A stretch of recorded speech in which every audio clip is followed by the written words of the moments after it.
the end of the day, it did not. Plus, I discovered somebody was trying to sabotage something important I was doing. Oh my goodness, yesterday by the time I flung myself into the sofa in the evening, I was beginning to wonder why God would allow such terrible things to happen to me, especially when I had such good intentions with everything I had wanted to achieve yesterday. But just as I started to question God and complain about my circumstances, I remembered a story I once read in a hospital magazine.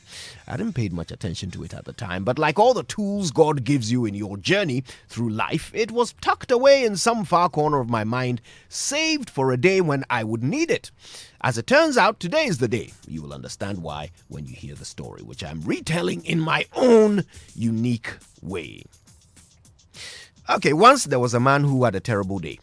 Everything that could possibly go wrong went wrong. Feeling peeved, he took his complaints to God. God, can I ask you a question? Promise you won't get mad. God smiled with a knowing smile and said, okay, I promise. So the man asked, God, why did you let so much bad stuff happen to me today? What do you mean, my son? The man was warming up to his theme. Well, God, first you made me wake up late. Then my car took forever to start. At lunch, they made my sandwich wrong and I had to wait for another one. On the way home, my phone went dead just as I answered an important call. And on top of it all, when I got home, I just wanted to play some soothing music on my sound system, but it wouldn't work. Nothing went right today. Why did you do that? God stroked his beard and crinkled his nose. From nowhere, a little notebook appeared in his hands and he flipped through the pages until he arrived at the right entry.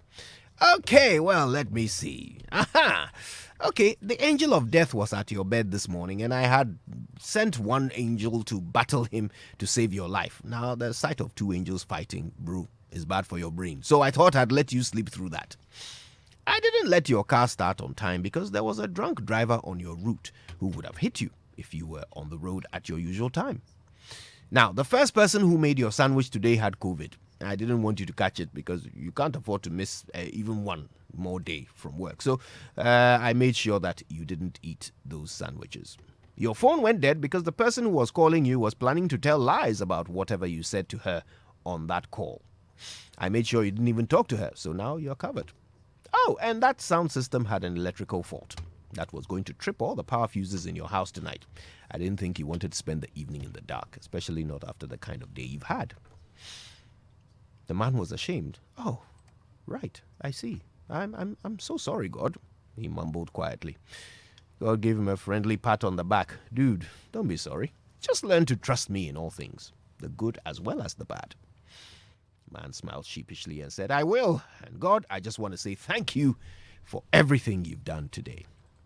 My dear friend, his ways are not our ways. We need to remember that and learn to get down on our knees and thank the Lord for every bad day we've ever had. For God knows they could have been much, much worse. I don't need to say more than that, do I?